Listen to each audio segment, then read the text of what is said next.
एक पिकलाय मस्त थांबा हो कॅच धरता की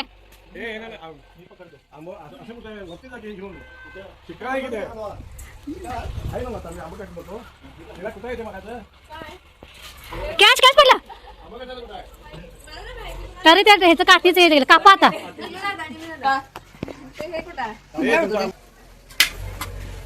काठीचं पण वर पडलं केवढं असं पिकलं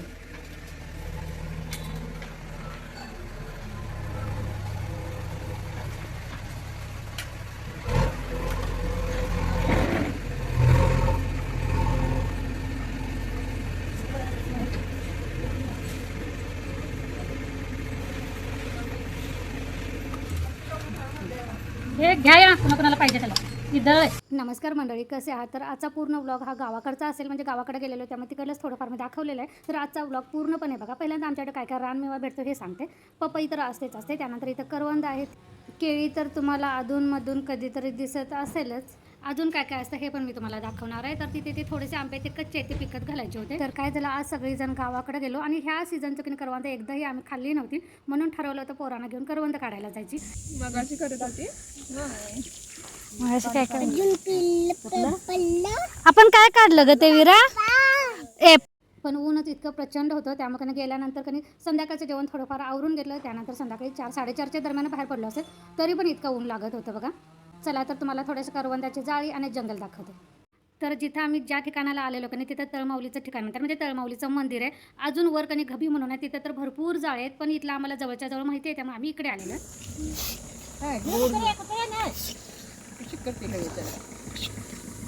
नाक कुठं बघायला हिराचा हिरा नाक बघू देव ते दादाला या की टोपी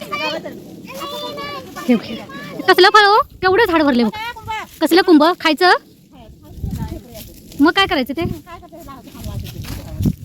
कुंभ कुंभ कुंभ केवढे बघ. असं जर आंबे वगैरे लागले असते तर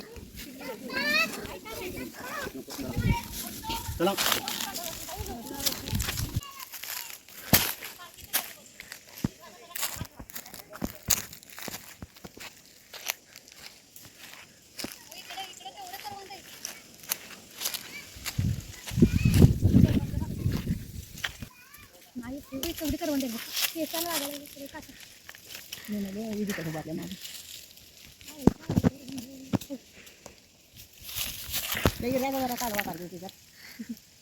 मस्त गोड गोड करवंद ठीक आहे. मला ते वर ना खाली नाही करवंद पान काढून आणणार. आणि इथं बघा आम्ही किती बिंदास्त फिरतो. आणि घरात गेल्यानंतर अण्णा म्हटले की जिथं तुम्ही गेला होता तिथं गवारेडे जास्त प्रमाणात असतात, त्यामुळे तिकडे कधी जायचं नाही. आणि आम्ही इथंही चिल्ली पिल्ली आमची घेऊन अशी बिंदास्त असं फिरायला लागलो. जरा पण भीती वाटत नव्हती की कुठून गवारेडे येईल, कारण माहीतच नाही, त्यामुळे काय प्रश्नच नव्हता घाबरायचा.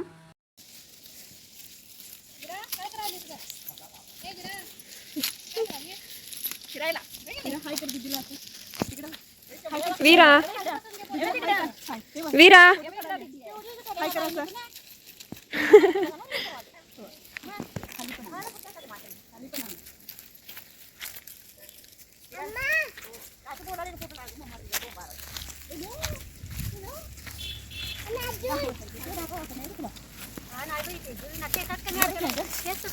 अडकलाय काटा मोठा अडकलं विरा हे घे. मस्तपैकी 1.5 तास फिरलो असेल आणि पूर्ण कुकरचा डब्बा होईल इतकीच करवंद सापडली होती, कारण त्याला काटे असतात आणि जे गोड असतं ना त्या जाळीचं काढायला लागतं. म्हणजे एक पहिल्यांदा खाऊन बघायचं, मग गोड लागलं की मग त्या जाळीचं काढायचं. असं फिरत फिरत 1.5 तास गेला होता. तर हे कणी आंब्यात आमच्या घराच्या मागच्या बाजूचे काढायला चालू आहेत. म्हणजे जसे पाडायला येतील कणी जसे हे आम्हाला समजत नाही, ते अण्णांना समजतात. हे आता हे शेताकडले मग अशी पोरं काढत होते, ते घराच्या मागच्या झाडाचं काढत होते. पाडायला आलं की काढायचं. मग ते आम्ही कधी पिंजरात वगैरे असंच कधी पिकला. तर आता थोडंसं कधी शेताकडले आमची बाग दाखवतं, म्हणजे कुठली कुठली झाडं आहेत, कुठल्या कुठला रानमेवा आहे ते दाखवतं.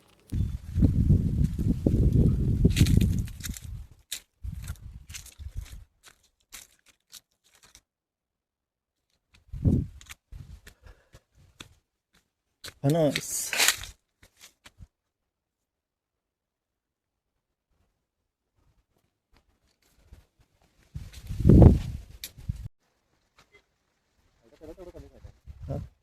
सगळ्याला लागले की त्याला पण आले.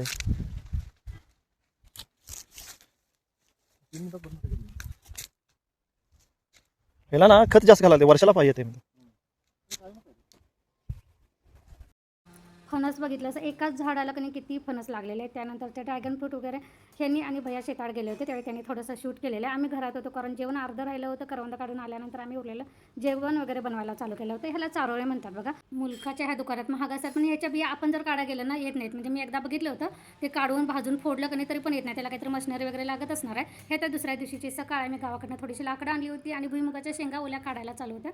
त्यामुळे थोड्याशा ओल्या शेंगा आणल्या होत्या. त्या मला कधी आता चुलीवर उकडायचे कारण गॅसवर कधी जास्त वेळ लागणार. त्यामुळे मी त्या डिस्कला माती वगैरे लावून घेतलेले काळ लागू नये म्हणून आणि त्यामध्ये ओल्या शेंगा कधी असे धुवून ठेवलेले.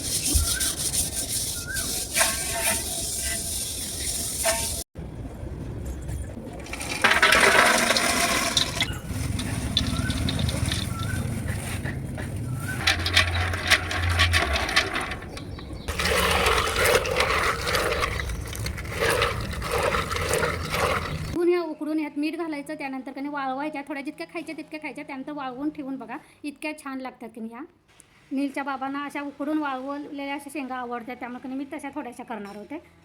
आणि ही चूल तर आज पेटता म्हणजे आज घरातली कामं भरपूर आवरायची त्यात हे चुलीचं रड झालं. म्हणजे काय झालं ते शेंगा फोडल्या होत्या आणि शेंगा काढल्या होत्या त्याची फुलं चुलीत घातली होती. मी त्यावरच नाही लाकडं घेऊन चुलं पेटवली होती. त्यामुळे इतकं फक्त दूर होत होता. बराच वेळ माझ्यामध्ये कधी अर्धा तास ह्यात गेला असेल. नंतर ते सगळं रागाने सगळी फुलं बाहेर काढली आणि फक्त लाकडं ठेवली कांद्याला पेटवलं.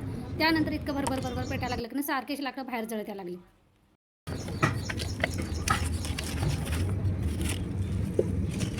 हे चुलीचं गाणं होईपर्यंत तोपर्यंत पाणी आलं. त्यानंतर पाण्याच्या नादाला लागले.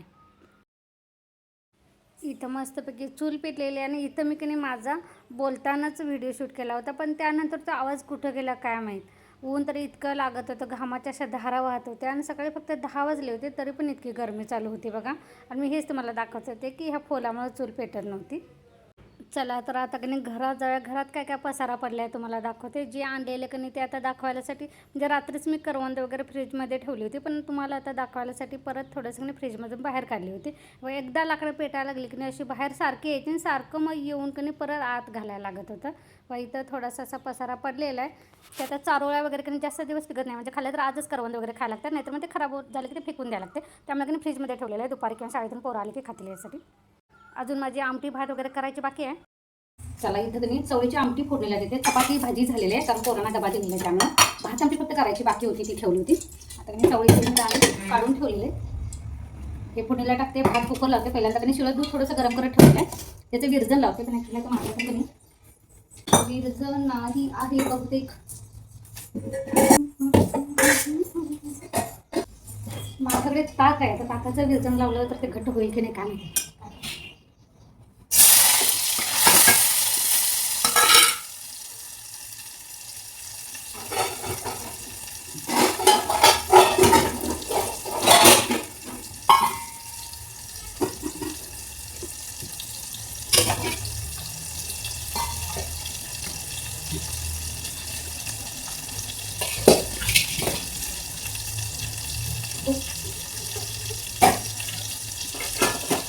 भरपूर टाकलेलं आहे म्हणजे आता कसं लागतं काय एकदम घट्ट लागतं की थोडंसं असं सरबरीत लागते. सरबरीत लागलं तर मग ताक करेन ते काय